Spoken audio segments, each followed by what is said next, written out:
Would it be possible in today's day and time that a government would incarcerate 1 million people, blood test them, get their tissue samples, put that in a database, and then sell their organs around the world? Would it be possible that professional doctors would commit such atrocity to extract organs from a live body? Because it's such a huge and unbelievable crime, it's impossible to accept it at the first sight.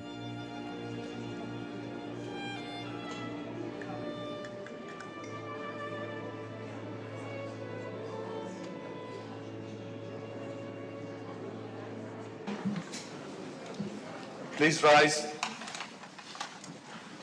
China Tribunal, final sitting. Sir Jeffrey Nice, QC, and Chair. Please be seated. Good morning, ladies and gentlemen.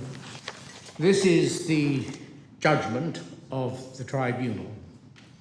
For over a decade, the People's Republic of China has stood publicly accused of acts of cruelty and wickedness that match the cruelty and wickedness of medieval torturers and executioners. The China Tribunal is being led by Sir Jeffrey Nice, QC, world-leading expert on genocide, crimes against humanity. He agreed to establish an independent tribunal with a number of other distinguished colleagues and to shine a light on a very dark place. It should be made clear that it gives the tribunal no pleasure to reach this conclusion, to which it is driven by evidence and the application of reason and logic, together with its appraisal of witnesses who gave evidence.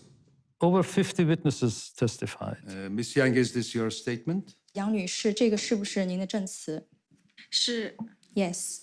Are you going to give your evidence in English or in Chinese? 我说中文吧。 In Chinese. Ask you to remember that it is very important to tell the truth, the whole truth, and nothing but the truth. 28 were fact witnesses, and the rest were experts and investigators. The reading materials that was given to the tribunal went into thousands of pages. If you look at page 133... This is the first tribunal where there's been a documentation process for the actions of the Chinese state. There is no international court that could look into the evidence, could identify those responsible. The People's Tribunal is filling this gap.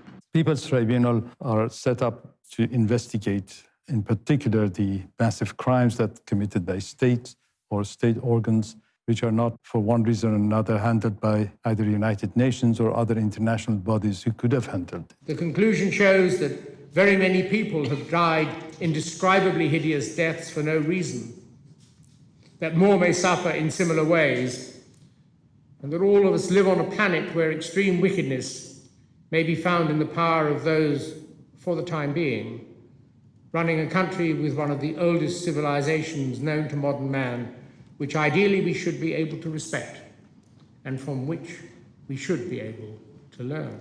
It's very sad that those who constantly supported China and justified its actions did nothing. Transplantation Society and other groups also tried to ignore the matter, what the tribunal has now termed as willful blindness. The PRC has done little to challenge the accusations, except to say that they were politically motivated lies.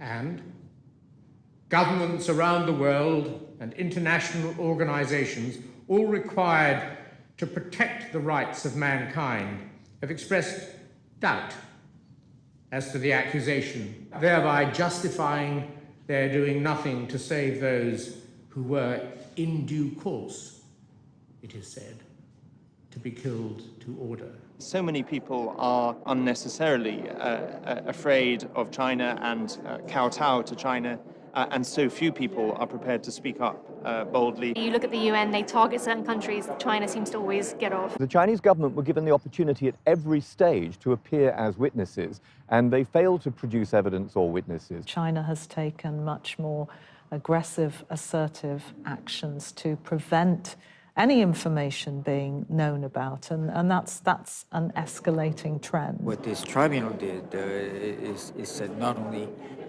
is this happening beyond a doubt, well, certainly they also said this is a crime against humanity. Victim for victim, and death for death, the gassing of the Jews by the Nazis, the massacre of the Khmer Rouge, or the butchery to death of the Rwanda Tutsis may not be worse than cutting out the hearts, other organs, and the very souls of living, blameless, harmless, peaceable people. Now, this tribunal has concluded that certain that Falun Gong is a source, probably the principal source of organs for forced organ harvesting. The report adds that whilst it doesn't have sufficient evidence to reach the same conclusion for the Muslim Uyghur community, it says the vulnerability of the Uyghurs to being used as a bank of organs is also obvious. It's being called transplant tourism. That's where people are now flocking to China to get needed organs. Would you say that the majorities of these operations do result in the deaths of people? They all result in the death of people. Like, for example, we all know about somebody going and buying a kidney in a back street somewhere in a poor country. The fact is, in China, they take both kidneys and other organs as well. So nobody survives these organ transplants because they, as I say, they're dead after all of their organs are removed. Doctors killed those innocent people simply because they pursued truthfulness, compassion, and forbearance in the case of Falun Gong practitioners and lived lives of healthy exercise and meditation that was seen as dangerous to the interests and objectives of the totalitarian state of the People's Republic of China. This is a very uncomfortable truth, inconvenient truth. China needs to stop what they're doing. Where else in the world can you go and get an organ within 2 weeks? I hope today no one can turn around to pretend that they don't know this is happening. It's important that we never lose sight of the human side of this story. I hope this judgment will awaken some consciousness from Chinese surgeons. There's lots of important decisions that we need to make as a transplant community as to how we take this judgment forward. The tribunal concluded with this very powerful statement about any government, any entity, any individual dealing with the Chinese Communist Party state is in effect dealing with a criminal state. They actually single out China as a criminal state. And I think nothing will be the same after this. Any who interact in any substantial way with the PRC, including doctors and medical institutions, industry and businesses, most specifically airlines, travel companies, financial services businesses, law firms, pharmaceutical insurance companies, together with individual tourists, educational establishments, and art establishments, should now recognize that they are, to the extent revealed in this judgment, interacting with a criminal state. We will rise.